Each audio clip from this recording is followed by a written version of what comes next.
be here with me.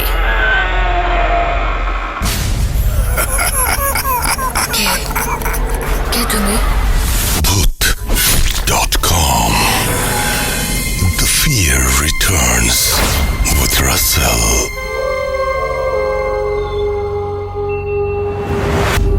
Welcome back. আপনাদের সবাইকে স্বাগত জানাচ্ছি আমি রাসেল। আশা করছি আপনারা সবাই ভালো আছেন, ভালো দলে আছেন। যারা আমাদের রেগুলার শোনেন তারা জানেন যে আমাদের বেশ কিছু লিসনার্স রয়েছেন যারা চান যে শুক্রবার বা বৃহস্পতিবারের পরেও আরও একবার ভয় রাজ্যে হারিয়ে যেতে। তাদের জন্যই এই বিশেষ আয়োজন। কথা না বাড়িয়ে আমরা সরাসরি ঘটনায় চলে যাব। আশা করছি আমাদের শেয়ার করা যে ঘটনাটি সেটি আপনাদের ভালো লাগবে। চলুন শুরু করা যাক। আসসালামু আলাইকুম রাসেল ভাই। জানি ভালো আছেন, কারণ আপনি সবসময় ভালোর দলে থাকেন। আমার নাম মোহাম্মদ জাবেদ হোসেন, ঠিকানা চাটখিল, নোয়াখালী। ঘটনাটি 2018 সালে আমার সাথে ঘটে। বলে রাখা ভালো যে আমি ভূত প্রেত এইসব বিশ্বাস করতাম না। আচ্ছা, ঘটনায় আসি। আমার বাড়ির এক দাদা ছিলেন। তার বয়স তখন 86 বছরের মতো। আমি তখন 8ম শ্রেণীতে পড়ি। তিনি আবার নিজের কাছে জিন রাখতেন। আমি তার সাথে প্রায়ই মজা করে বলতাম, জিন কি কোনো মানুষের বশে আসে? আল্লাহ তো বলেছেন জিন ও মানুষ দুই জাতির হিসাব হবে, তাহলে তারা কেন মানুষের বশে আসে? তিনিও মজা করে বলতো, তুই এসব বুঝবি না।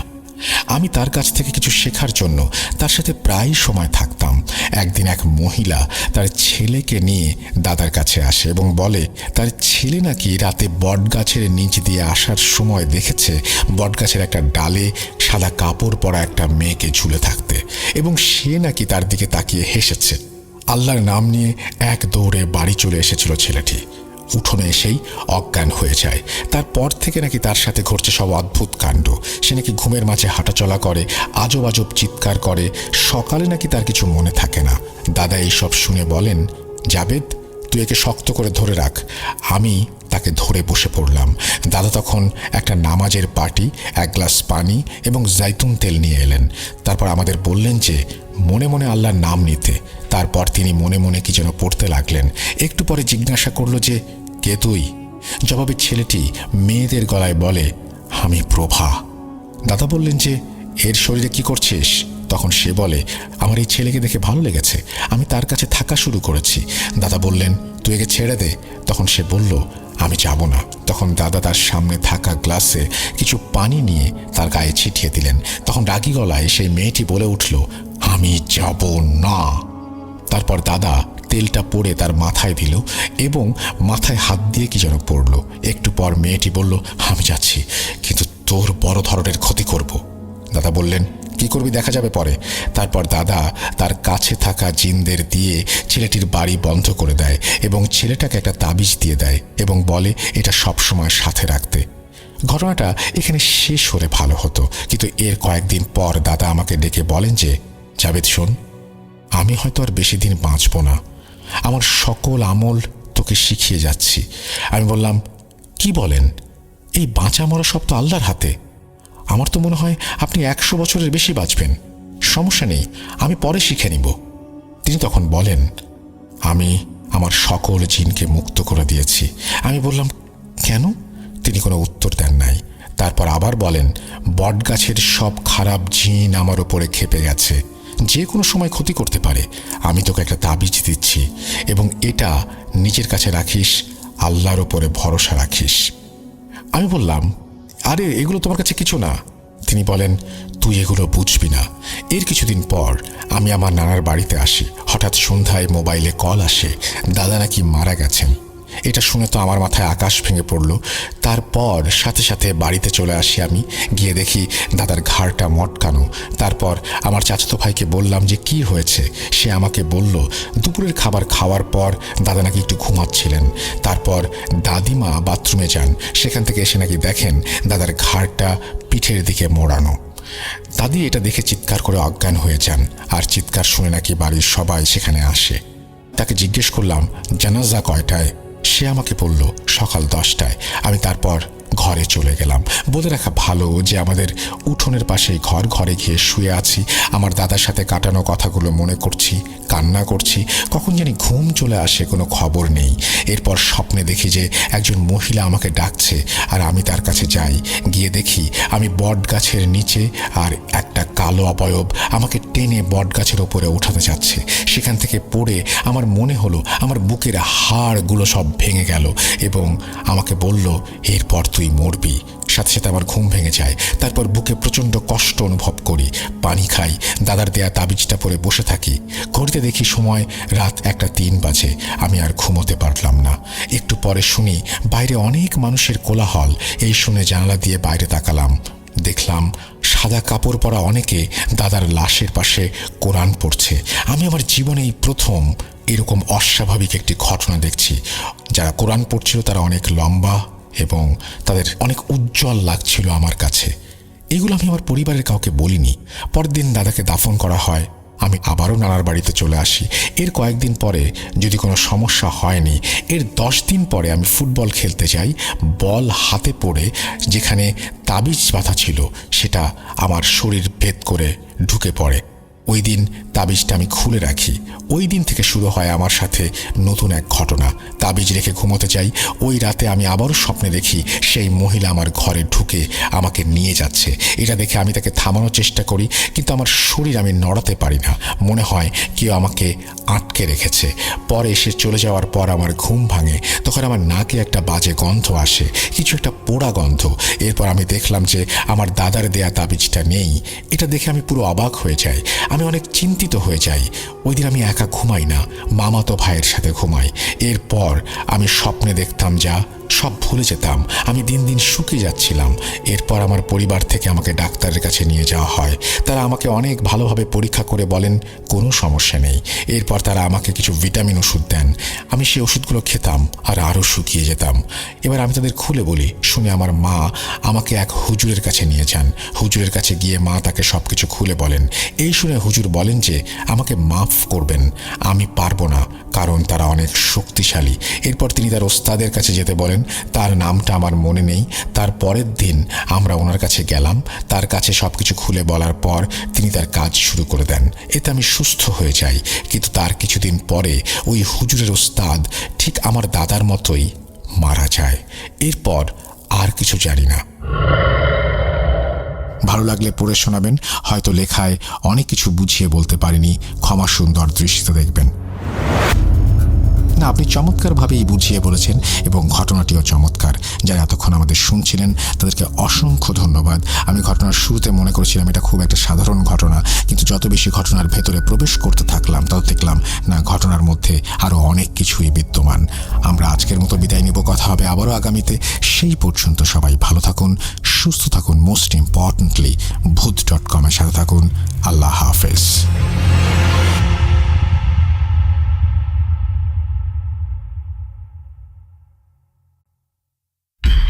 You never were alone.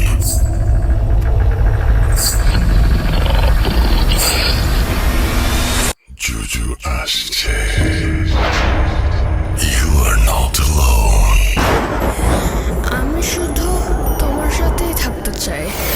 Not alone. লুকোচুরি খেলবে? লুকোচুরি? You will never be alone.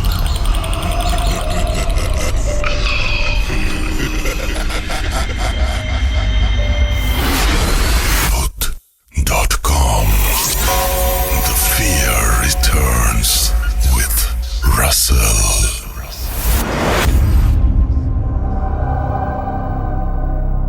যেভাবে লেখা আছে আমি সেভাবেই পড়ছি।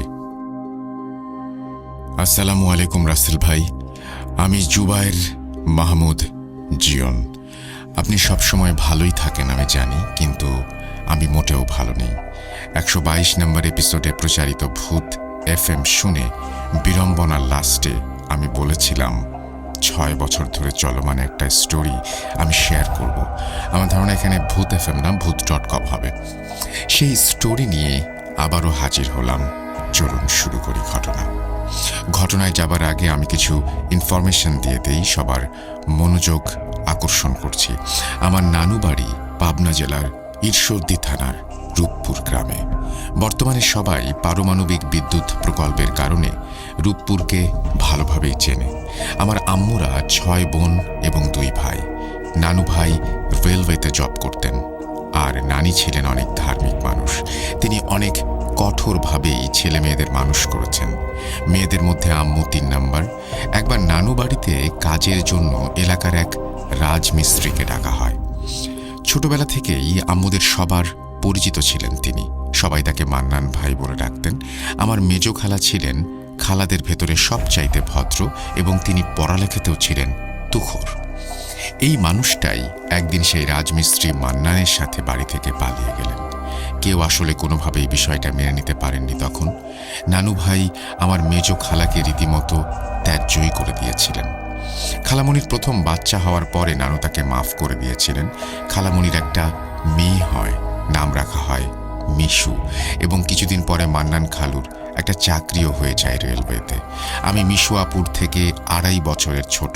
আমি নানুর প্রথম নাতি, তাই আমার আদর একটু বেশি। কিন্তু খালাতো ভাই বোনদের ভেতরে আমি 3 নাম্বার। আমার বয়স যখন 7, তখন মেজো খালা আবার প্রেগনেন্ট হন, কিন্তু কন্ডিশন এতই খারাপ ছিল যে 7 মাসেই বাচ্চা সিজার করে বের করে নিয়ে আসতে হয়। সিজারের সময় তিনি মান্নান খালুকে চয়েস দেন যে কোনো একজনকে বাঁচাতে পারবেন। খালু বললেন সন্তান গেলে যাক, বাচ্চার মা যেন ঠিক থাকে। কথা শুনে নানি অনেক ক্ষেপে গিয়েছিলেন। তিনি বলেছিলেন আল্লাহ চাইলে দুজনই বাঁচবে। এভাবে আমি আমার প্রথম নাতিকে মারতে দেব না। আল্লাহর রহমতে দুজনই বেঁচে যান। নার্স একটা তেলাওয়াত করে বাচ্চাকে এনে আমার আম্মুর কোলে দেন। সবাই খুশি ছিল।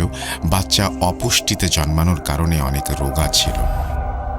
যাই হোক, এভাবে যুদ্ধ করে প্রাণে বেঁচে যাওয়া ছেলেটার নাম দেয়া হলো হাসিব। হাসিবের সাথে আমার সম্পর্ক নিজের ভাইয়ের মতোই। এবার আসি আসল ঘটনায়। সাল 2016। আমি রাজশাহীতে বসে রিঅ্যাডমিশনের প্রিপারেশন নিচ্ছি। হঠাৎ আম্মু ফোন দিয়ে কান্না শুরু করে দিল। আমি বললাম, আম্মু কি হয়েছে, তুমি কাঁদছো কেন? আম্মু বলল, তোর মেজো খালা অ্যাক্সিডেন্ট করেছে, মনে হয় বাঁচবে না রে। আমি জিজ্ঞেস করলাম, কিভাবে হয়েছে আম্মু? আম্মু বলল, তোর খালা তার ভাসুরের ছেলের জন্য মেয়ে দেখতে ঈশ্বরদী গিয়েছিল। ফেরার পথে কিভাবে বাইক রাস্তায় স্লিপ করে পড়ে গেছে আল্লাহই জানে। আমি জিজ্ঞাসা করলাম, তারপর? আম্মু বলল, আখ বোঝাই ট্রাক্টর তোর খালার 2 পায়ের ওপর দিয়ে চলে গেছে, পায়ের কিচ্ছু আর নেই। এই বলে আম্মু ফোন রেখে দিল। পরে মামাকে ফোন দিয়ে শুনলাম খালামণিকে ঢাকা পঙ্গু হসপিটালে নেওয়া হয়েছে। সেদিনের মতো আমি ঘুমিয়ে যাই। সকালে ঘুম ভাঙে এক কাজিনের ফোন কলে। জিয়ন, খবর কিছু জানো? অ্যাম্বুলেন্স তো টাঙ্গাইলে অ্যাক্সিডেন্ট করেছে, কেউ হয়তো বেঁচে নেই। আমার মাথায় আকাশ ভেঙে পড়ল। আমার জানা মতে অ্যাম্বুলেন্সে বড় মামা, মেজো খালু, জামাল খালু এবং খালুর ছোট ভাইয়ের ওয়াইফ ছিল। আমি কোনোভাবেই কারো খোঁজ পাচ্ছিলাম না। আম্মু আমাকে ফোন দিয়ে বলল, বের হোস না, মহামারী শুরু হয়েছে ফ্যামিলিতে। সারাটা দিন অনেক টেনশনে কাটে আমার। কোনো খবর না পেয়ে আমি টাঙ্গাইলে এক বান্ধবী মিমকে ফোন দিয়ে সব ঘটনা বলি। ওখানে একই দিনে 2টা অ্যাক্সিডেন্ট হয়েছিল। মিম টাঙ্গাইল সদর হসপিটালে গিয়ে খুঁজে বের করে আমাকে সব জানায়। মিমের ফোন থেকে আমি খালামণির সাথে কথাও বলেছিলাম। গাড়ির ড্রাইভার, হেল্পার স্পটেই মারা যায়। আল্লাহর রহমতে বাড়ির মানুষদের ইনজুরি হলেও তারা প্রাণে বেঁচে যায়। যাই হোক, প্রায় 30টা অপারেশন করার পরে খালামণি তার পা ফিরে পান। সবাইকে বলে রাখি, এই অ্যাক্সিডেন্টের বিষয়টা একটু মাথায় রাখবেন। এরপরে রহস্য উদ্ঘাটন হবে। অ্যাক্সিডেন্টের ঠিক 6 মাসের মাথায় ঘটনা শুরু হয়। তখন আমি ঢাকা সেটেল হওয়ার প্রিপারেশন নিচ্ছি। আম্মু ফোন দিয়ে বলে, বাবু জানিস হাসিবের সাথে কি হচ্ছে? ওর দরজার সামনে কে যেন 4টা ডিমের ভেতরে 8টা গোলাপ ফুল পুঁতে দিয়ে গেছে। আবার বাড়িতে আরবি লেখা উঠে যাচ্ছে। হাসিবের খাবারের প্লেট, মগ কোনো কিছুতেই বাদ থাকছে না। এমনকি ও রুটি খেতে গেলেও ওর রুটিতে আরবি লেখা উঠে যাচ্ছে। এগুলো শোনার পরে আমি আম্মুকে বললাম, আম্মু কাউকে বলো এগুলো ছবি তুলে রাখতে, আর আমি ঢাকা যাবার কয়েকদিন পরে যাব হাসিবের সাথে দেখা করতে। আম্মু বলল, তোর আসতে হবে না, ও এই বলে ফোন রেখে দিল। আমি ঢাকা আসার পর তার কয়েকদিনের মাথায় নানু বাড়ি চলে গেলাম। নানু বাড়ি থেকে মেজো খালার বাড়ি মাত্র 2 থেকে 3 মিনিটের পথ। আমি ব্যাগ রেখেই দৌড় দিলাম খালামণির বাসায়। গিয়ে দেখি দেয়ালে দেয়ালে আরবি লেখা, সাথে ভাঙা ভাঙা হাতে বাংলাও লেখা। এরপরে আমি খালুর থেকে যা শুনলাম, বলছেন মান্নান খালু, হাসিবকে ওরা পড়তে দিচ্ছে না, খেতে দিচ্ছে না, হাতে বই ধরলে হাসিব চিৎকার করে অজ্ঞান হয়ে যাচ্ছে, বাড়ির বাইরে যেতে দেয় না। এক কবিরাজের কাছে নিয়ে গিয়েছিলাম, তার জিনিসে কোনো কাজই হলো না। পরে এক মৌলানাকে ডেকে এনে বাড়ি বন্ধ করে নিলাম, আর হাসিব যেন চোখে ওদের না দেখে সেই ব্যবস্থা নিলাম। আমি খালুকে জিজ্ঞেস করলাম, খালু ওরা কারা? জিন। কতজন ওরা? জানি না। এই বলে বাজারে চলে গেল। আমি রুমে ঢুকে দেখি মিশু আপু হাসিফকে নিয়ে শুয়ে আছে, আর রুমের ভেতরে 7 জন মানুষ বসা, যারা সবাই বাড়িরই মানুষ।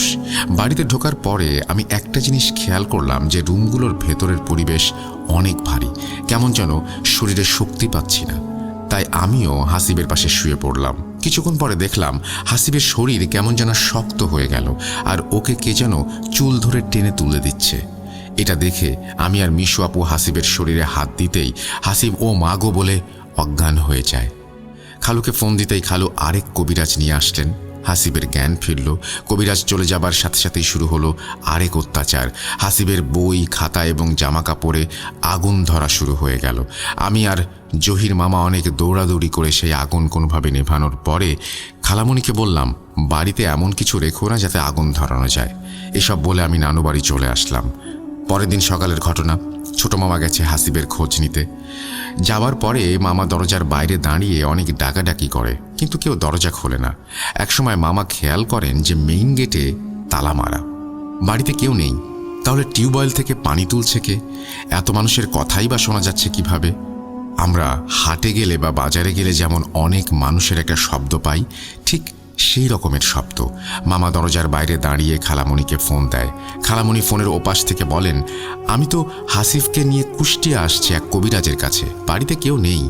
মামা এসব শুনে তাড়াতাড়ি এখান থেকে চলে আসে। বিকালে আমি খালামণির সাথে দেখা করতে গেলে খালামণি যেটা আমাকে বলেন, কবিরাজ আমাদেরকে সব দেখিয়ে দিয়েছেন। এক গামলায় পানি নিয়ে তিনি দোয়া পড়ে ফুঁ দিলেন, আর সব দৃশ্যমান হয়ে গেল। হাসিফকে বান মারা হয়েছে, আর ওকে পড়াশোনা করতে দেবে না বলেই এর সাথে হাসিবের বাইরেও বেরোতে পারবে না। কিন্তু ওই কবিরাজ এটার কোনো চিকিৎসা করতে পারবেন না, কারণ তিনি এত শক্তিশালী নন। এসব শোনার পরে মনটা অনেক খারাপ হয়ে যায় আমার। হাসিব অনেক ভালো স্টুডেন্ট, আর সামনেই জেএসসি এক্সাম দিবে, পড়তে না পারলে তো বিপদ। এরপরে রিজভি হুজুরকে ডাকা হয়। তিনি একজন বিহারি হুজুর। তিনি বাড়িতে ঢুকেই বলেন, এ বাড়িতে অনেক জিন চালান করা আছে এবং তিনি এদের সাথে পেরে উঠবেন না। তবে তার উস্তাদ নাসিম হুজুর পারবেন। তার উস্তাদের বাড়ি দিনাজপুরে। তাকে খবর পাঠানো হলো। তিনি 3 দিনের মাথায় 4 জন সহকারী নিয়ে আসলেন খালামণির বাড়িতে। হুজুর কাজ করার আগে একজন তুলারাশির লোক চাইলেন, যিনি হবেন পরিবারের কেউ। এখানে একমাত্র মিশু আপু ছিল তুলারাশি। আপু সে সময় বরিশালের শহীদ আব্দুর রব টেক্সটাইল ইঞ্জিনিয়ারিং কলেজে পড়াশোনা করতেন। সবার অমত উপেক্ষা করেই মান্নান খালু আপুকে নিয়ে হুজুরের সাথে আসেন। আসনে বসেন। আসনে আপুর সাথে আরও একজন হাফেজ ছিল। হুজুর আপুকে বলে দিলেন, ভয় পেও না, অনেক কিছু তুমি দেখবে, সেগুলো মনে রাখবে, আর বাইরের কাউকে কিছু বলবে না। হুজুরের দোয়া পড়া শুরু হলো। 5 থেকে 7 মিনিট পর আপু কেঁপে কেঁপে উঠতে দেখে নাসিম হুজুর জিজ্ঞেস করলেন, তুমি কি দেখছো কিছু? আপু বলল, আমি দেখছি অসংখ্য মানুষের মতো, কিন্তু মানুষ না। হুজুর বললেন, দেখো তো এমন কেউ আছে কি না যে দেখতে বানরের মতো কিন্তু হাত পা মানুষের মতো? আপু বলল, জি হুজুর, এমন অনেকে আছে। হুজুর বললেন, গুনে দেখো। আপু গুনে বললেন, 1000-এর মতো হবে। এবার হুজুরের কপালে চিন্তার ভাঁজ দেখা গেল। আমাদের পরিবারে 20-25 জন সদস্য উপস্থিত ছিলেন সেখানে। হুজুর গম্ভীর গলায় বললেন, এখানে কয়েক লক্ষ জিনের বসবাস। আসলে কি সব চালান করা? আমি যা দেখছি তাতে তো কিছু জিন এখানে কয়েক শত বছর ধরে এই ভিটা বাড়িতেই বাস করছে। কথা শেষ করে তিনি কাজে মন দিলেন। বাকি বিষয়গুলো মিশু আপুর কাছ থেকে শোনা। বলছেন মিশু আপু, আমাকে যখন আসনে বসানো হলো তখন আমি দেখলাম কোনো এক কালো শাড়ি পরিহিত মহিলা আমার প্রত্যেক চাচার বাড়ির নিচে 10টা করে তাবিজ পুঁতে দিচ্ছে। এরপর দেখলাম অসংখ্য মানুষের মতো শরীরের জন্তু বাড়ির চারপাশে ভর্তি।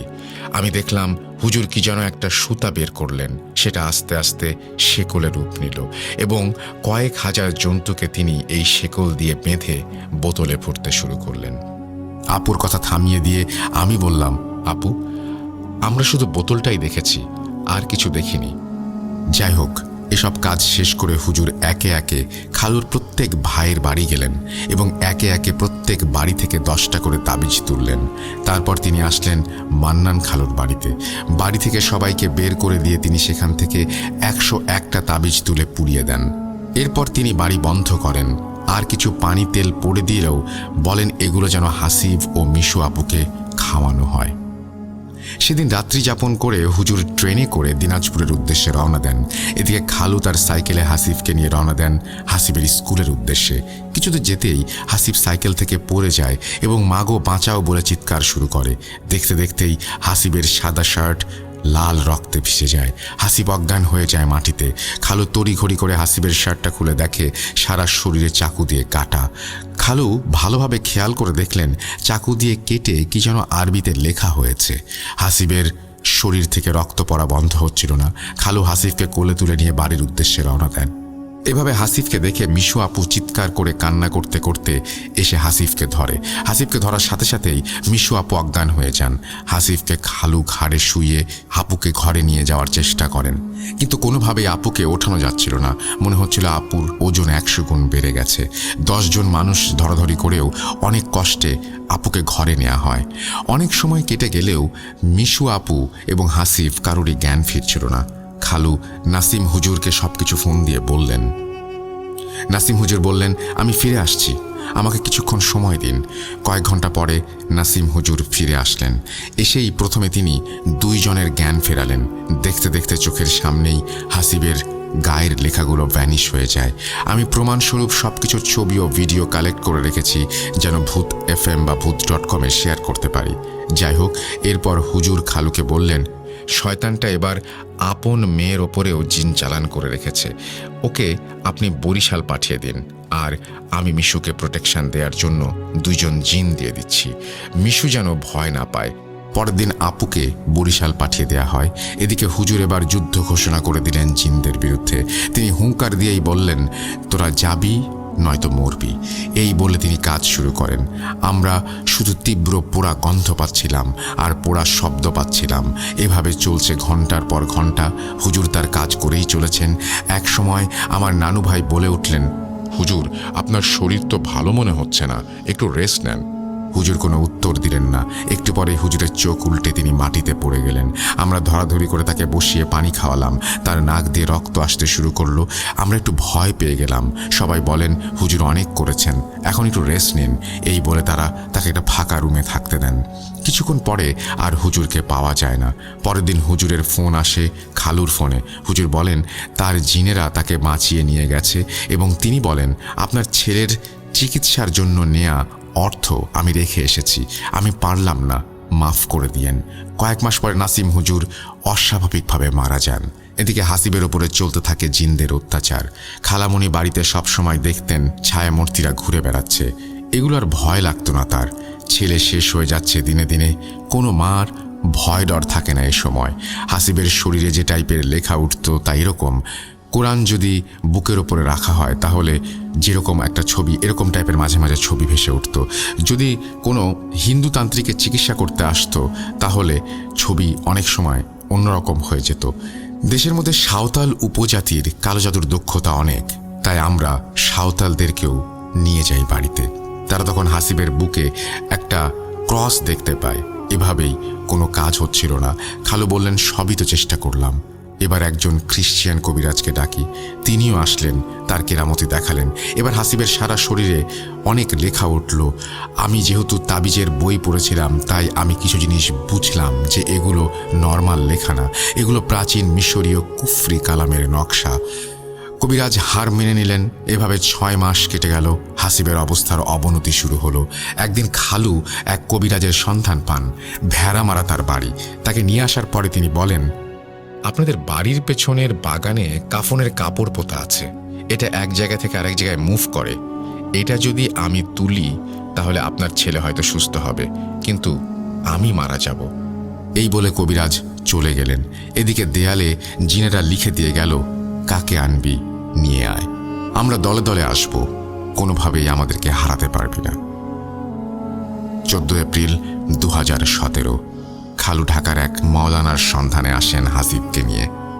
মওলানার বাড়িতে যাওয়ার পরে তিনি দেখেন সেখানে স্যুট বুট পরা একজন মধ্যবয়সী ভদ্রলোক বসে আছেন আর বই পড়ছেন।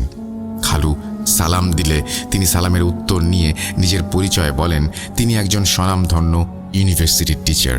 খালু জিজ্ঞাসা করেন, আপনি কবিরাজ?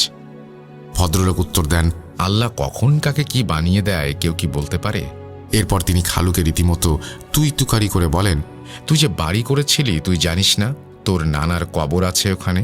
কবর নষ্ট করে বাড়ি করেছিস কোন সাহসে? এখন 3 পুরুষ পার হয় নাই, তোর নানা অনেক ভালো মানুষ ছিল এবং তার অনেক বন্ধু জিন ছিল যারা তোর নানার কবর জিয়ারত করতে আসতো। তোর বাড়ি করা দেখে তারা অনেক ক্ষুব্ধ হয় এবং তোর বউকে মারার জন্য অ্যাক্সিডেন্টটা ঘটায়।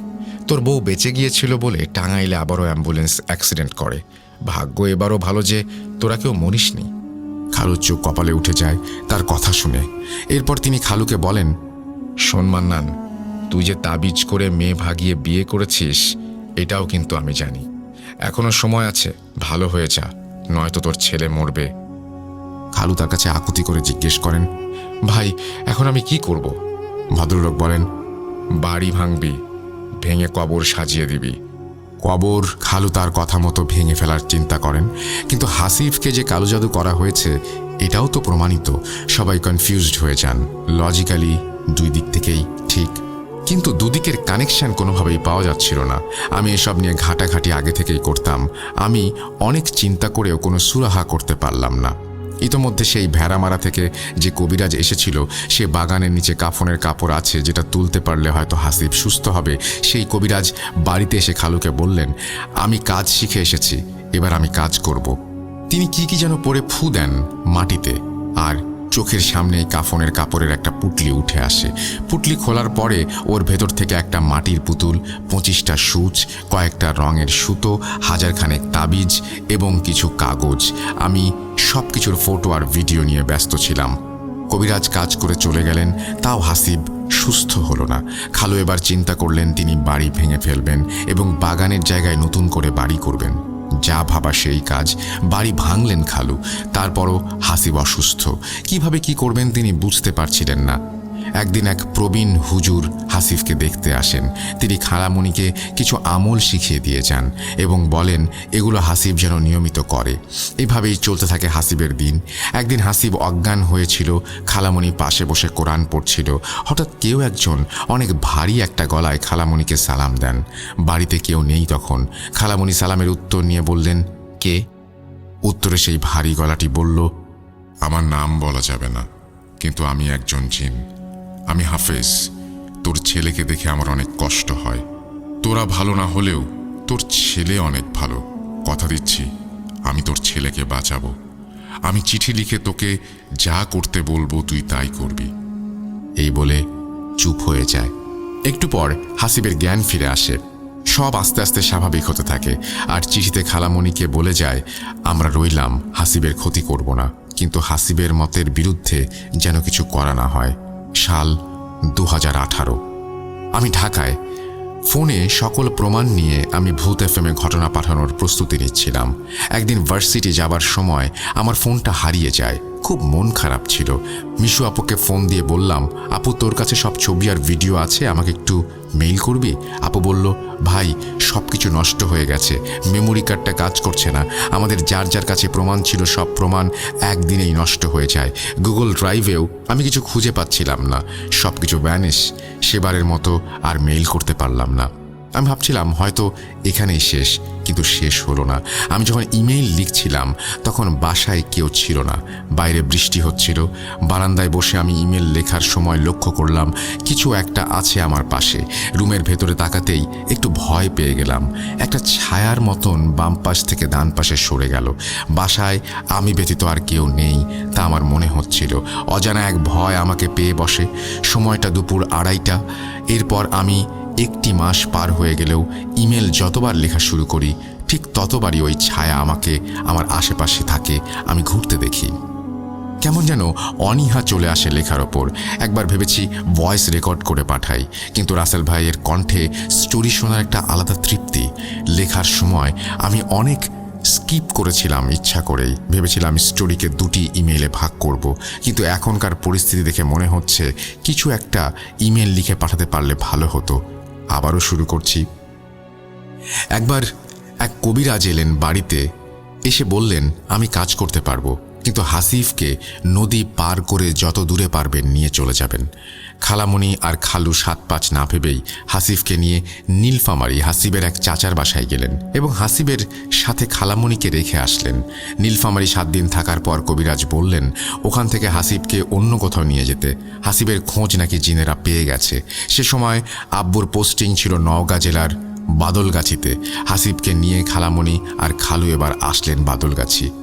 সে সময় আমি ঢাকায় ছিলাম। রমজান মাসের ছুটি হওয়ায় আমি বাসায় চলে গেলাম। একটু আনন্দ হচ্ছিল যে হাসিব আছে বাসায় এই ভেবে। হাসিবের বদলগাছি আসার 6 দিন হয়ে গেছে। 6 দিন ছেলেটা বাড়ির বাইরে বের হয়নি। আমি বাসায় গিয়ে পরের দিন বিকেলে হাসিবকে নিয়ে ইফতার কিনতে বের হলাম। হাসিব অনেক খুশি হলো বাইরে যেতে পেরে। হঠাৎই হাসিব কেমন যেন চুপচাপ হয়ে গেল। আমাকে বলল ভাইয়া তাড়াতাড়ি বাসায় চলো। আমি জিজ্ঞাসা করলাম কি হয়েছে বলতো আমাকে। এই তো বেশ খুশিই ছিলি। হাসিব বলল আমার পেছনে পেছনে কেউ আসছে ভাইয়া, মনে হচ্ছে আমাকে ধরবে। এসব শোনার পর আমি জলদি বাসায় চলে গেলাম এবং সবাইকে ডেকে সাবধান করলাম। আমার আম্মু একটু ভীতু মানুষ, তিনি একটু ভয় পেয়ে গেলেন। মাগরিবের পরে ইফতার শেষ করে আমি ক্লান্তিতে মেঝেতে শুয়ে পড়ি। হাসিব আমার সাথে ফাজলামি করছিল। হুট করে হাসিব জ্ঞান হারায়। আবারও সেই লেখাগুলো হাসিবের শরীরে উঠে গেছে। সারা বাড়ি আতরের কড়া গন্ধে ভরে গেছে। এতই কড়া গন্ধ যে আমার কেমন যেন তিতা লাগছিল মুখের মধ্যে। অজ্ঞান অবস্থায় হাসিবের খিঁচুনি শুরু হয়ে যায়। কোনো উপায় না দেখে আব্বু বাড়িওয়ালা আঙ্কেলকে ডাকেন। বাড়িওয়ালা আঙ্কেল সহ যারা বাসায় থাকে সবাই আমাদের ফ্ল্যাটে চলে আসে। তারা এসব দেখে হকচকিয়ে যায়। এগুলোও কি সম্ভব? স্পষ্ট গায়ে লেখা দেখা যাচ্ছিল, সদ্য কেউ ছুরি দিয়ে কেটে যেন নকশা করে দিয়ে গেছে। পাশের মসজিদ থেকে ইমাম সাহেবকে ডাকা হলো। তিনি বাসায় আসলেন। এসে তিনি হাসিবের রুমের দরজার কাছে এসে থেমে গেলেন। এরপর মাথা নিচু করে বললেন মাফ করেন, আমার দ্বারা সম্ভব না, এই বলে চলে গেলেন। এদিকে হাসিবের কোনো জ্ঞান নেই। প্রায় 1 ঘন্টা মুখ দিয়ে ফেনা বের হচ্ছে হাসিবের। কিছু না পেয়ে আমি সালাম হুজুরকে ফোন দেই। সালাম হুজুর হলো তিনি যিনি আমাকে তাবিজ দিয়েছিলেন আমার সমস্যা দূর করতে। উনি সবকিছু শুনে পরে বললেন রুমের সব লাইট অফ করো, তারপর জানালার পর্দাগুলো নামিয়ে দিয়ে সবাই রুমের বাইরে চলে যাও। আর হ্যাঁ, বিছানা নিচে 1 গ্লাস পানি রেখে দাও। আমি ফোন না দেয়া অবধি কেউ রুমে ঢুকবে না। এই বলে হুজুর ফোন রেখে দিলেন। আমরা সবাই হুজুরের কথা মতো কাজগুলো করে রুম থেকে বেরিয়ে আসলাম। 10 মিনিট পরে হুজুরের কল আসলো। বলল রুমে যাও জিয়ন, গিয়ে পানির গ্লাসটা তুলে 2 বারে হাসিবকে খাওয়াও। আর আমার বন্ধু জিনেরা ওদের অনেক দূরে তাড়িয়ে দিয়ে এসেছে, কিন্তু ওরা আবার আসবে, সাবধানে থেকো। এই বলে ফোন রেখে দিলেন হুজুর। আমি রুমের লাইট জ্বালিয়ে দেখি পুরো রুম ধোঁয়াটে কুয়াশায় ভরা, সাথে কড়া আগরবাতির গন্ধ। বিছানা থেকে হাসিব আমাকে ডাকছে, ভাইয়া, জিয়ন ভাইয়া, আমি পানি খাবো, আমাকে পানি দাও। আমি হুজুরের দেয়া পানিটুকু হাসিবকে 2 বারে খাইয়ে দেই। সেদিন রাতে আরও 2 বার হাসিব এমন হয়েছিল। আরও অনেক কিছু আছে যেগুলো বলতে গেলে ইমেল অনেক বড় হয়ে যাবে। সাল 2020। এই কয়েক বছরে মিশু আপুর বিয়ে হয়েছে, অনেক কিছুর পরিবর্তন হয়েছে। খালু পুরাতন বাড়ি ভেঙে নতুন বাড়ি করেছেন পাশেই। একদিনের ঘটনা, আমি বাসার ছাদে উঠে দেখি আমার কাজিন মিম আর আমার বোন ইরানা কোনো একটা বিষয় নিয়ে অনেক হাসাহাসি করছে। জিজ্ঞাসা করতেই প্রথমে বলতে না চাইলেও মিম আমাকে বলল, ভাইয়া, হাসিব তো আমার বান্ধবীর প্রেমে পড়েছে। ওই যে আমার বেস্ট ফ্রেন্ড, কুষ্টিয়ায় বাসা, ফেসবুকে আলাপ হয়েছে হয়তো, তারপর প্রেম। আমি জানি মেয়েটা ভালো না, এসব যদি কেউ জানতে পারে হাসিবকে সবাই প্রচুর বকাবকি করবে। এগুলো চিন্তা করে একটু টেনশন হচ্ছিল। পরের দিন নানু বাড়ি যাবার কথা আমার, তাই ভাবলাম গিয়েই আগে হাসিবকে জিজ্ঞেস করব এই ব্যাপারটা। পরদিন সকাল 6টায় মেজো খালামণির ফোন কলে আমার ঘুম ভাঙে। খালামণি আমাকে বলেন, জিয়ন, তুমি যা জেনেছ আর কাউকে তা বলো না। তোমার নামে একটা চিঠি এসেছে, তাড়াতাড়ি আমার বাসায় এসো। বিকেলে আমি নানু বাড়ি গিয়ে দেখি মেজো খালা আমার জন্য বসে আছে। আমাকে দেখতেই আমার হাত ধরে আমাকে মাঠের মধ্যে নিয়ে গিয়ে একটা চিঠি দেন আমার হাতে, একটা সিলগালা করা চিঠি। এটা শুধু নাকি আমিই পড়তে পারবো। চিঠিটার সারাংশটা ছিল ঠিক এমন: আমি হাসিবকে খারাপ পথে যেতে দেব না। হাসিব যে মেয়ের পাল্লায় পড়েছে সে একটা শয়তান মেয়ে, হাসিবের সব শেষ করে দেবে। জিয়ন, তুই হাসিবকে বুঝাবি, ও কারো কথা না শুনলেও তোর কথা শুনবে, তোকে পারতেই হবে। চিঠিটা খালামণিকে ফেরত দিয়ে আমি বললাম, হাসিব কোথায়? খালামণি বলল, খেলতে গেছে। আমি বললাম, আসলে বলবেন আমি নানু বাড়ি এসেছি, ও যেন অবশ্যই আমার সাথে দেখা করে। মাগরিবের পরে আমি হাসিবের সাথে বাজারে গেলাম চা খেতে। তখন একটু লজ্জা নিয়েই হাসিবকে বললাম, হাসিব, তুই প্রেম করছিস? মেয়েটা ভালো না, বিপদে পড়ার আগে সরে আয় হাসিব। হাসিব আমার দিকে অবাকভাবে তাকিয়ে বলল, তুমি কিভাবে জানলে? আমি যেভাবে জানলাম সেটা তোর জানতে হবে না, শুধু এইটুকু মাথায় রাখ, তোর সামনে বিপদ আছে, সরে আয় ওসব থেকে। সেদিন রাতে আমি হাসিবের সাথেই ছিলাম। এরই মধ্যে করোনা শুরু হয়ে গেল দেশে। লকডাউনে আটকে গেলাম নানু বাড়ি। কয়েকদিন পরে মেজো খালা আমাকে ডেকে বলল, হাসিব স্বপ্নে কি দেখেছে জিজ্ঞেস করো, তোমার নামে আবারও চিঠি এসেছে, শুধু তোমাকেই জানতে হবে, আর কেউ জানবে না।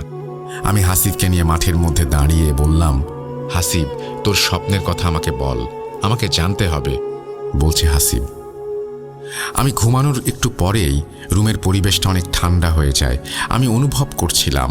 তারপর কিছু জিনিস আমি দেখি। একজন হুজুরের মতো লম্বা মানুষ আমাকে বলছে, হাসিব, আমি চাই না তুমি খারাপ কিছু করো।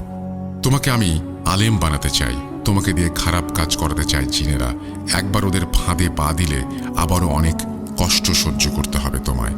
তুমি পুরাতন বাড়িতে জিয়নকে নিয়ে যাও, তাহলে সব বুঝে যাবে।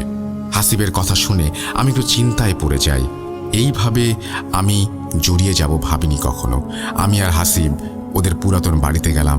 ভাঙা দেয়ালে অনেক আরবি লেখা উঠে গেছে। ভাঙা ভাঙা বাংলায় একটা লেখা দেখে আমি চমকে উঠলাম। ওখানে লেখা, আমরা আসছি, তোরা তৈরি থাক। আমি হাসিবকে বললাম, বুঝেছিস এবার, নাকি সব বুঝিয়ে বলতে হবে তোকে? হাসিব মাথা নিচু করে বলল, ভাইয়া, আমি বুঝতে পেরেছি। অনেকে কনফিউজড হতে পারেন, এর জট খুলবে পরে, সবুর করুন। সাল 2022। আমি ফাইনাল পরীক্ষা শেষ করে ভার্সিটিকে এক প্রকার বিদায় জানিয়েই রিল্যাক্স সময় পার করছিলাম ঢাকায়। ঢাকাতে আমার কয়েক ফ্রেন্ড মিলে মিরপুর 11 এভিনিউ 5-এর একটা বাসায় থাকি। বাসাতে 3টা রুম, 2 রুমের সাথে 2টা বারান্দা। আমি বারান্দায় বসে ফোনে গেম খেলছিলাম। এরই মধ্যে আম্মুর ফোন আসলো। হ্যালো আম্মু। জিয়ন, তোকে বলা হয়নি, তোর পরীক্ষার জন্য সবাই বারণ করেছিল যেন তোকে কিছু বলা না হয়। কি হয়েছে আম্মু? হাসিবের তো আবারও শুরু হয়েছে, আগের থেকেও ভয়াবহ। কিছু খেতে দিচ্ছে না, খাবার মুখে দিলে অজ্ঞান হয়ে যাচ্ছে। 5 দিন ধরে কিছু খায় না, শুধু পানির ওপর জীবিত। কবে থেকে আম্মু? এপ্রিল মাস থেকে। এই বলে আম্মু ফোন রেখে দিল। আমি পরের দিনই চলে গেলাম নানু বাড়ি। প্রচণ্ড গরম আর রমজান মাস। আমি বাস থেকে নেমে রূপপুর মোড় থেকে একটা রিক্সা নিয়ে রওনা হই নানু বাড়িতে। রিক্সা থেকে নেমেই দেখি হাসিব পাঞ্জাবি পরে কই যেন যাচ্ছে। আমি ডাক দিতে একটা শুকনো মুখে হাসি দিয়ে হাসিব আমার কাছে আসলো। কোথায় যাচ্ছিস? আমি ছোট ছোট ছেলে পেলেদেরকে আরবি পড়াই মসজিদে। আজকে ওরা একসাথে ইফতার করবে, তাই মসজিদে যাচ্ছি। ঠিক আছে, তুই যা, আমি ইফতার করে তোর বাসায় আসছি। এই বলে দুইজন দুই দিকে হাঁটা দিলাম। মাগরিবের পরে হাসিবের সাথে কথা বলতে ওর বাসায় গেলাম। খালামণি আমাকে দেখে একটা চিঠি বের করে দিল। এবার প্রমাণ রাখার উদ্দেশ্যে ছবি তুলে রাখলাম। আমি হাসিবের রুমে ঢুকে একটু অস্বস্তি বোধ করছিলাম। কেমন যেন গুমোট হয়ে আছে, একেবারে সাইলেন্ট চারিদিকে। হাসিব যেন বিছানার সাথে মিশে গেছে। আমি ওকে খাওয়ানোর চেষ্টা করছিলাম। হুট করেই আমার চোখের সামনে অজ্ঞান হয়ে গেল হাসিব। গায়ে এবার কেটে লেখা না, কি যেন দিয়ে লেখা। আমি খালামণিকে জোরে ডাক দিলাম। খালামণি এসে হাসিবকে পানি পড়া ছিটিয়ে জ্ঞান ফেরালো। হাসিবের অনেক কষ্ট হচ্ছিল। আমি সেদিন রাত 10টা অবধি ছিলাম ওর পাশে। এরপর চলে আসলাম নানু বাড়ি। সেদিন রাতে হাসিব তার মা বাবাকে মেরে ফেলবে বলে চিৎকার করতে থাকে এবং ছুরি নিয়ে তাড়া করতে থাকে। নিজেও নাকি মরে যাবে এসব বলতে বলতে অজ্ঞান হয়ে যায়। সকালে হাসিবকে দেখতে গিয়ে দেখি বাসার বাইরে তালা ঝুলছে। আমি খালামণিকে ফোন দিয়ে জিজ্ঞাসা করতেই বলল তারা বিকেলে আসবে। বিকেলে এসে দেখি হাসিব বিছানায় শুয়ে আছে। খালামণির কাছে জিজ্ঞাসা করে জানতে পারলাম খালামণি হাসিবকে নিয়ে এক মুফতি সাহেবের কাছে গিয়েছিলেন। তিনি অনেক বয়স্ক, 110 বছর বয়স ওনার।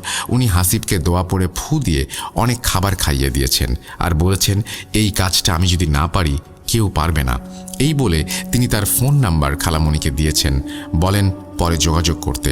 তিনি মূলত পাবনা এসেছিলেন একটা ওয়াজ মাহফিলে কথা বলার জন্য, তাই বেশি সময় দিতে পারেননি। বাসায় যখন খালামণি ফিরে আসলেন তখন গেট খুলে ভেতরে পা দিতেই হাসিব অজ্ঞান হয়ে যায় আর একটা চিঠি খালামণির হাতে কে যেন দিয়ে যায়। খালামণি হাসিবের জ্ঞান ফিরিয়ে চিঠিটা খুলে পড়েন। চিঠির সারাংশ ছিল এই রকম: এই চিঠিটা মুফতি সাহেবকে দিস। যত বড়ই মুফতি হোক না কেন আমার সাথে পারবে না। আমার লেখা দেখলেই সে বুঝবে আমি কে। যা, কি করার করবি করে নিস। সব কিছু শুনে আমি টেনশনে পড়ে যাই। আমার মাথায় তখন ভূত.com-এর আরিফ ভাইয়ের কথা মাথায় আসে। ওনাকে তো কালো জাদু করা হয়েছিল। আমি অনেক চেষ্টা করে আরিফ ভাইয়ের সাথে যোগাযোগ করি। সব কিছু শুনে আরিফ ভাই আমাকে বলেন, ভাই আমি তো কয়েকজনের কাছ থেকে ট্রিটমেন্ট নিয়েছি, আপনিও চাইলে এই কাজটা করতে পারেন। আমি আরিফ ভাইকে কিছু চিঠির ছবি দেই। এরপর একবার সাবিত আলম ভাইয়ের সাথে যোগাযোগ করেছিলাম, কিছু ছবি আমি তাকে পাঠিয়েছিলাম। ঘটনাটা শেয়ার করার জন্য আরিফ ভাই এবং সাবিত ভাই আমাকে বলেছিলেন। তখন এমন অবস্থা ছিল যে মাথা কাজ করছিল না। একদিন আমি বসে চিঠিগুলো পড়ছিলাম। একটা জিনিস বেশ বুঝলাম, জিনেরা চায় হাসিবকে বিয়ে দিতে, কিন্তু হাসিব তো ছোট, এবার HSC পরীক্ষা দেবে, ওকে কিভাবে বিয়ে দেবো আমরা? এদিকে হাসিবের অবস্থা না খেয়ে না দিয়ে এমন খারাপ হচ্ছিল যে উঠে দাঁড়ানোর মতো শক্তি থাকতো না শরীরে। অবস্থা বেগতিক দেখে খালামণি হাসিবকে হাসিবের কাজিনের বাসায় নিয়ে যান ভেড়ামারায়। এবার শুরু হয় সমস্যা আমার সাথে। আমি যে রুমে থাকি নানু বাড়ি গেলে সেটা একেবারে বাইরের রুম, অনেকটাই সেপারেট একটা রুম বলা যায়। বড় মামার বেডরুম পার হলেই অনেক লম্বা জায়গা জুড়ে ডাইনিং স্পেস, সাথে একটা বড় ড্রয়িং রুম, তার পাশেই ওই রুমটায় আমি থাকি। একদিন রাতে শুয়ে আছি আমি, রাত 12টা, সেহরি করতে ওঠার আগে আমার ঘুমটা ভেঙে যায়। প্রচণ্ড গরমে আমি শরীর গা একেবারে ভিজে গিয়েছে ঘামে। সিলিংয়ে তাকিয়ে দেখি ফ্যান অফ, কিন্তু ডিম লাইট জ্বলছে। আমার স্পষ্ট মনে আছে আমি ফ্যান অন করে ঘুমিয়েছি। ভাবলাম কোনো কাজিন হয়তো মজা করে ফ্যান অফ করে দিয়েছে। দরজাও লক করি নাই। ঘুমিয়ে গেলে সেহরির জন্য ডাকলে যদি শুনতে না পাই সেজন্য। আমি উঠে গিয়ে ফ্যান আবারও সুইচ অন করে দিলাম। শুয়ে আছি ফ্যানের দিকে তাকিয়ে। কিছুক্ষণ পর দেখি ডিম লাইটের আলোটা কাঁপছে, আর দেখতে দেখতেই ফ্যানটা অফ হয়ে গেল। আমি তো তাকিয়েই আছি, রুমে কেউ ঢোকেনি। তাহলে আমি ভয় পেয়ে গেলাম। এরপর লাইট জ্বালিয়ে বসে রইলাম সেহরির আগ পর্যন্ত। এই ঘটনা আমি কাউকে বলিনি, বললে সবাই টেনশন করবে। পরের দিন রাতে আবারও শুয়ে আছি, হঠাৎ দরজায় 2টা টোকা, আঙুল বাঁকা করে টোকা দিলে যেমন হয় তেমন। আমি উঠে গিয়ে ডাইনিং স্পেস দিয়ে সব চেক করে আবারও আসলাম, দেখলাম কেউ নেই। মামা তো রুম লক করে ঘুমায়, ওপাশ থেকে তো কেউ আসবে না। আমি আবারও গিয়ে শুলাম বিছানায়। কিছুক্ষণ পর আবারও দরজায় 2টা নক।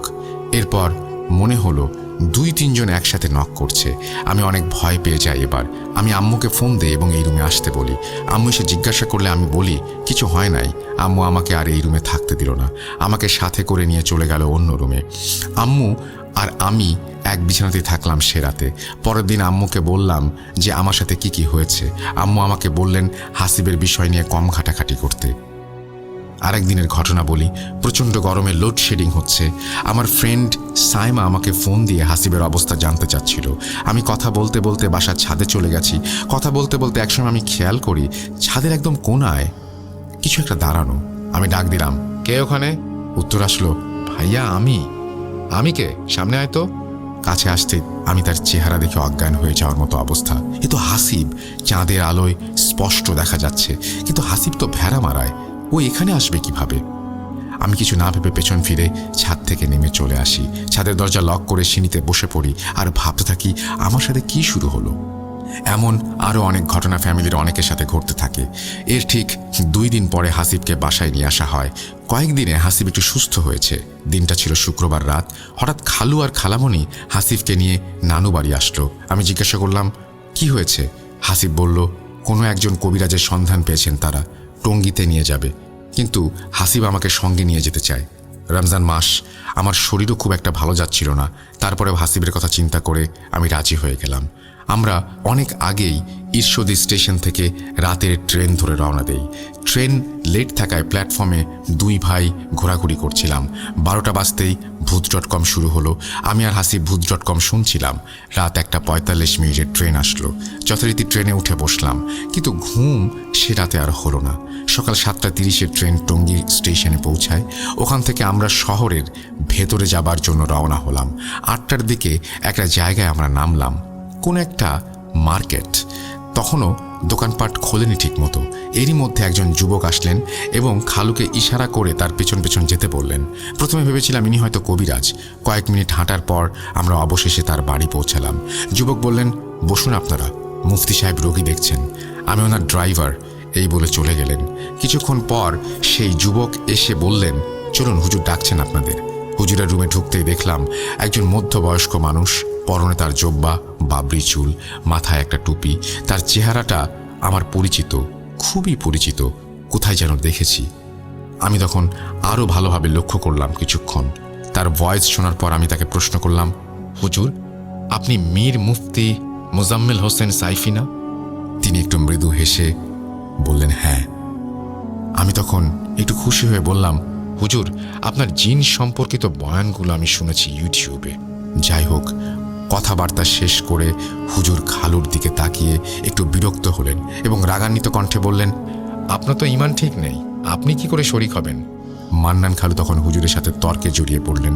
একসময় হুজুর বলেই বসলেন, আমার হাত কিন্তু বেশি চলে, আর একটা কথা বলবেন না। খালু চুপ হয়ে বসলেন। হুজুরের হাতে খালু তখন চিঠি ভর্তি ব্যাগটা দিলেন, জিনেদের চিঠি লেখা। হুজুর প্রশ্ন করলেন, আচ্ছা আপনারা এত শিওর কিভাবে যে চিঠিগুলো জিনেরাই লেখে? কোনো মানুষও তো লিখে ফেলে দিয়ে যেতে পারে। তখন আমি বললাম, হুজুর আপনি ধরুন আপনি চোখের পলক ফেললেন আর দেখলেন আপনার সামনে একটা চিঠি, এটা মানুষের পক্ষে কি সম্ভব? হুজুর চিঠিগুলো পড়লেন। এবার হুজুর তার ড্রাইভারকে ডাক দিয়ে বললেন, 1 গামলা পানি নিয়ে আসো। পানি নিয়ে আসলে হুজুর তাতে ফু দিয়ে চিঠিগুলো ডুবিয়ে রাখলেন। এরপর তিনি বললেন, এগুলো নষ্ট হতে 5 দিন সময় লাগবে, থাকুক এগুলো এখানে। এরপর তিনি হাসিবকে আসনে বসালেন এবং হাসিবের 2 হাতের মধ্যে লবণ দিয়ে বললেন, তুমি এই লবণগুলো মুঠো করে ধরে রাখবা। আর আমাকে আর খালুকে বললেন আমরা যেন হাসিবের 2 হাত ধরি, কারণ তিনি হাসিবের ওপর চালান করা জিনদের ডাকবেন। আমি হুজুরকে বললাম, হুজুর ওরা তো হাজির হয় না। হুজুর বললেন, আল্লাহর কালামের ওপরে কিছু নেই, আমি দেখতে চাই ওরা কতটা শক্তিশালী। হুজুর হাসিবকে বললেন, হাসিব চোখ বন্ধ করো, আর কিছু দেখলে ভয় পেও না। এই বলে হুজুর রুকায়া শুরু করলেন। রুকায়ার শব্দে যেন ঘর কেঁপে কেঁপে উঠছিল। ভয়ানক শব্দ শোনাচ্ছিল সেই রুকিয়া। 45 মিনিট রুকায়া করার পর হাসিবের শরীর কেঁপে কেঁপে উঠছিল, 2 হাত ছুটে যাচ্ছিল। হুজুর আমাকে ইশারায় জিজ্ঞেস করলেন হাসিবের হাত ছুটে যাচ্ছে কিনা। আমি ইশারায় উত্তর দিলাম, জি হুজুর। এবার হাসিবের হাত ছেড়ে দিলাম আমরা। হুজুর হাসিবকে বললেন, হাসিব তুমি চোখে কি দেখছো? হাসিব বলল, ও চোখে কিছুই দেখেনি, কিন্তু ওর চোখে রক্তের ফোঁটা পড়ছে এবং কালো অবয়ব নাই, ডান দিক থেকে বাম দিকে, বাম দিক থেকে ডান দিকে ছুটাছুটি করছে। এটা সেই কালো জাদু যেটা আমাদের নবীজিকে করা হয়েছিল। এই জিন হাসিবের বুকের মাঝখানে গিট মারা আছে, এমনভাবে জিনটিকে গিট মারা আছে যে হাসিবের মৃত্যু না হওয়া অবধি সে শরীর থেকে বেরোবে না। তিনি আরও বলেন, এরা কয়েক দলে বিভক্ত, দলনেতার নির্দেশ না পাওয়া অবধি এরা কোনো ক্ষতি করবে না। এবার খালু বললেন, হুজুর আপনাকে আমার বাড়িতে যেতে হবে, না হলে আপনি অনেক কিছু বুঝবেন না। হুজুর বললেন, হ্যাঁ আমাকে তো যেতেই হবে, কিন্তু আমি কবে যাব সেটা আপনাদের বলবো না। হুজুর দেশের প্রায় সব জায়গাতেই ওয়াজ মাহফিল করেন, তাই প্রায় সকল এলাকায় তার পরিচিত। হুজুর বললেন তার কাছে আসার খবরটা যেন কারোর সাথে শেয়ার না করা হয়, তার সাথে ফোনে কথা বললেও যেন বাড়ি থেকে অনেক দূরে গিয়ে কথা বলা হয়। এই বলে হুজুর একটু পাশের রুমে গেলেন। আমি হুজুরের পেছন পেছন গিয়ে হুজুরকে বললাম, হুজুর আপনাকে আমার কিছু বলার আছে। হুজুর বসতে বললেন আমাকে। তারপর আমি বলা শুরু করলাম। আমার ছোট খালু ছোটবেলা থেকেই কুফরি কালাম আর কালো জাদুতে অনেক বিলিভ করেন। তিনি একসময় কালো জাদু করে এমন একজন মানুষের শাগরেদ ছিলেন। তিনি হাসিবের চিকিৎসা করার আশায় অনেক কালো জাদুকরের সাহায্য নিয়েছেন। হাসিব তো সুস্থ হয়ই নাই, উল্টো জিনটা শক্তিশালী হয়ে গেছে দিনে দিনে। আমার ভাইটাকে বাঁচান হুজুর, হাসিব ওর বাবার মতো না, ও অনেক ভালো। হুজুর এবার ভ্রু কুঁচকে আমাকে বললেন, আমি তাহলে কোন ভরসায় তোমার খালার বাসায় যাব? আমি যা বলবো তা যদি ওরা না মানে তাহলে তো কাজ হবে না। তখন মানুষ বলবে আমি ভণ্ড।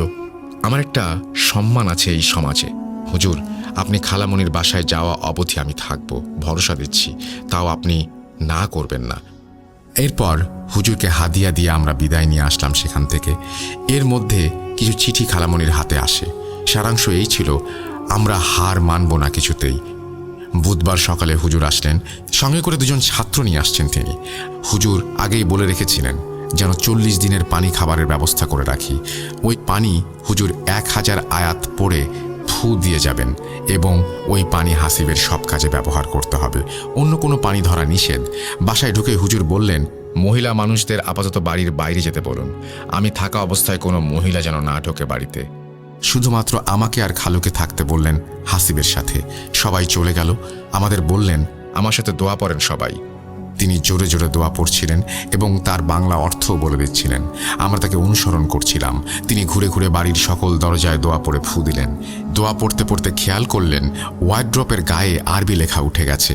তিনি লেখাটা পড়ে বললেন, এটা মোহাব্বত জিন, এ আপনার ছেলেকে অনেক ভালোবাসে।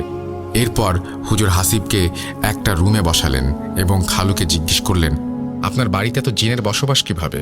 এতগুলো জিন কেউ চালান করেনি। চালান করা জিনও আছে, কিন্তু এখানে তো অনেক রকমের জিন আছে। কেউ আপনাদের দ্বারা আঘাতপ্রাপ্ত, কারো আবার অনেক রাগ আপনাদের ওপরে, কেউ আপনার ছেলেকে এদের হাত থেকে বাঁচানোর চেষ্টা করছে। বিষয়গুলো অনেক কমপ্লিকেটেড। আচ্ছা, আপনাদের দ্বারা কি কোনো কালো সাপ মারা হয়েছিল? একটু মনে করে বলুন তো। খালু এবার বললেন, প্রায় 5-7 বছর আগে রোজার ঈদের দিনে একটা কালো সাপ উঠেছিল খালুর গায়ে। খালুর এক ভাই এই সাপটা মেরেছিল। এই সাপ মারার ঠিক 6 মাসের মাথায় খালুর সেই ভাই মারা যায়। এগুলো শোনার পরে হুজুর বললেন, শুনুন, যদি কোনো সাপ এমন দেখেন তাহলে তাকে 3 বার বলবেন তুমি জিন হও, যদি তাহলে তুমি চলে যাও। এরপর যদি না যায় তাহলে মারতে পারেন। যাই হোক, এরপর হুজুর ও তার ছাত্ররা হাসিবকে নিয়ে বসে রুকায়া শুরু করেন। হাসিবের পাশে আমি বসা। হুজুর হাসিবকে বললেন, তুমি অনেক ভয়ানক কিছু দেখতে পারো, কিন্তু ভয় পেও না। এরপর হাসিবের চোখ বন্ধ করতে বললেন হুজুর। তারপর হাসিবের ওপরে হুজুর হাত রেখে রুকায়া করা শুরু করলেন। রুকায়া চলাকালীন সময়ে আমার চোখ শুধু বাইরের গাছের দিকে যাচ্ছিল। কোথাও যদি কোনো কিছুর উপস্থিতি থাকে তাহলে আমি বুঝতে পারি। আমার মনে হচ্ছিল গাছ থেকে কেউ আমাদের দেখছে। রুকায়া করেই চলেছেন হুজুর। এদিকে হাসিবের সারা শরীরে আরবি লেখা উঠে গেছে। হুজুর আবার রুকায়া থামিয়ে ওই লেখাগুলোর উপরে থুতু দিলেন। চোখের সামনে লেখাগুলো ভ্যানিশ হয়ে গেল। এরপর আরও জোরে জোরে রুকায়া শুরু করলেন। প্রায় 1 ঘন্টা রুকায়া শেষে হাসিবকে জিজ্ঞাসা করলেন, তুমি কি কি দেখেছো বলো? হাসিব বলল, আমি দেখলাম একটা বিশাল সাপ, কালো সাপ, আর দেখলাম একটা মূর্তি। মূর্তিটা হুবহু আমার মতো দেখতে। সাপটা সেই মূর্তির শরীর থেকে বেরিয়ে গেল, আর প্রবেশ করতে পারছে না। কিছুক্ষণ পরে মূর্তিটার ফাটল ধরে গেল। হুজুর বললেন, আলহামদুলিল্লাহ, একটা সুরক্ষা বেষ্টনী তৈরি হয়ে গেছে। এবার তিনি দোয়া পড়ে পানিতে ফু দিলেন। দোয়া পড়া শেষ করে হুজুর বললেন জয়তুনের তেল আর খেজুর আনতে, আজোয়া খেজুর। তারপর হুজুর সেগুলো দোয়া পড়ে ফু দিলেন। এরপর হুজুর হাসিবকে বললেন, তুমি হোয়াটসঅ্যাপে আমার সাথে অ্যাড হয়ে যাও, কথা এবার থেকে তোমার সাথেই হবে। আর অনেক আমল দিলেন হাসিবকে। আমি এবার হুজুরকে জিজ্ঞাসা করলাম, হুজুর যে কালো জাদু করেছিল সে তো চুপচাপ বসে থাকবে না, আবারও কালো জাদু করবে, তখন কি করবেন? ওনার শাস্তিই বাকি। তখন হুজুর হাসিবকে একটা সালাত শিখিয়ে দিলেন, পানিশমেন্ট সালাত। বললেন এই সালাত আদায় করতে হবে টানা 40 দিন, মাঝে কোনো গ্যাপ দেয়া যাবে না। যদি এই সালাত ঠিকভাবে আদায় করা হয় তাহলে চালনা করা জিনগুলো আছে যারা, তারা ফেরত না যায়, তাহলে তারা সবাই পুড়ে ছাই হয়ে যাবে, আর কালো জাদু যে করেছিল সে ধীরে ধীরে শেষ হয়ে যাবে। এবার হুজুর বিদায় নিলেন আর বললেন আমার সাথে যেন হাসিব যোগাযোগ করে। যাবার সময় আমাকে বলে গেলেন আমি যেন হাসিবকে গাইড করি এই সমস্ত বিষয়গুলোতে। কাজগুলো ঠিকভাবে করেছেন কিনা তা লক্ষ্য রাখি যেন। হুজুর বিদায় নিলেন। পরের দিন আমি চাটমোহর চলে যাব ঈদ করতে, তাই আমি খালামণিকে বললাম যেন একটু খেয়াল রাখে। পরদিন সকালে আমি হাসিবের সাথে দেখা করতে যাই। ওর রুমে ঢুকেই পোড়া গন্ধ পাচ্ছিলাম। হাসিবকে বললাম, কিরে নামাজ শুরু করেছিস? হাসিব উত্তরে বলল, জি ভাইয়া। আমি বললাম, ভাই থাক, আমি চলে যাচ্ছি, সাবধানে থাকিস। এই বলে আমি বিদায় নিলাম। কি ভাবছেন ঘটনা শেষ? না, ঘটনা আরও আছে, তবে আজকে আর না। অন্য কোনো ইমেইলে আবারও শেষ করব। আমি গুছিয়ে লিখতে পারি না। আমি অনেক খারাপ অভিজ্ঞতার শিকার হয়েছি এই ইমেল লেখার সময়। সবাই হাসিবের জন্য দোয়া করবেন। আমি রাসেল ভাইয়ের জন্য প্রমাণ হিসেবে একটা গুগল ড্রাইভ লিংক দিচ্ছি, ওখানে সকল প্রমাণ পেয়ে যাবেন। খালার বক্তব্য, হুজুরের রোকেয়ার কিছু অংশ সব চুরি করে আমি রেকর্ড করেছিলাম, তবে রিকোয়েস্ট থাকবে প্রমাণগুলো যেন পাবলিক করা না হয়।